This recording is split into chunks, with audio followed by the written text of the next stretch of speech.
Ini Rick. Hari ini saya mengecilkannya hingga sebesar semut 1 cm tingginya. Tugasnya berjalan melintasi meja, turun ke lantai dan mencapai alat di seberang bilik.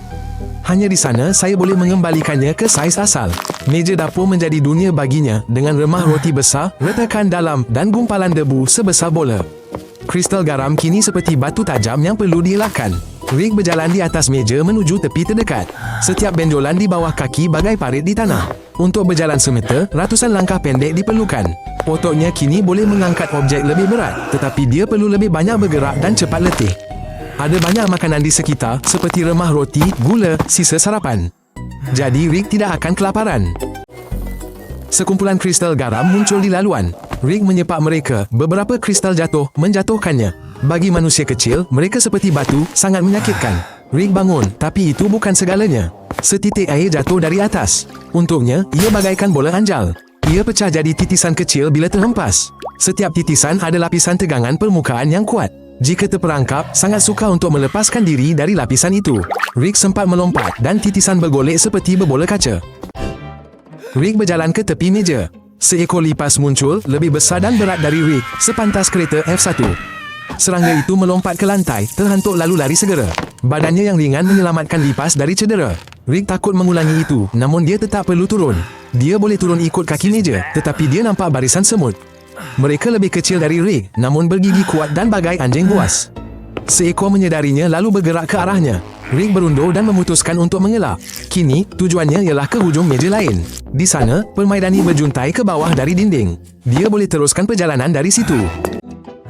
Perjalanan jauh, tapi Rick sudah tiba. Kapet di sini bagai hutan tebal.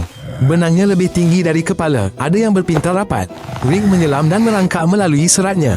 Kadang seratnya terjalin, mencipta halangan. Setelah bebas, di lantai dia nampak sarang labah-labah. Ini menghalang laluannya ke pembesar, jadi dia perlu lalu sangat dekat. Benang sarang itu tebal dan ada titisan gam. Ia melekat pada mana-mana permukaan. Jika tersentuh, labah-labah akan rasa gegaran.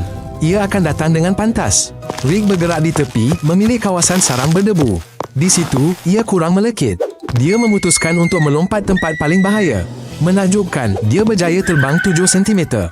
Ini seperti 12 meter dalam hidup biasa.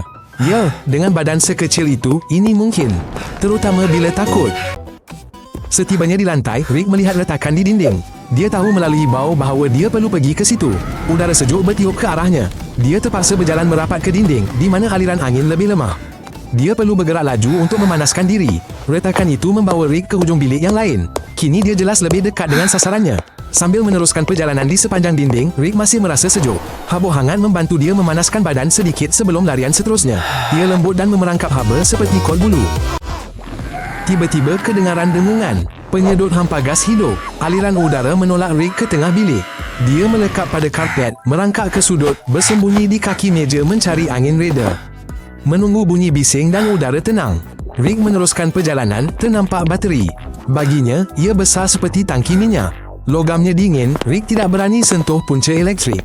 Jauh di meja, dia melihat alat pembesar. Dia memanjat kaki meja ke dapur gas yang menyala.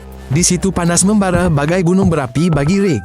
Udara kering mengeringkan tubuh, dahaga memuncak. Dia terpaksa mencari air sebelum meneruskan perjalanan.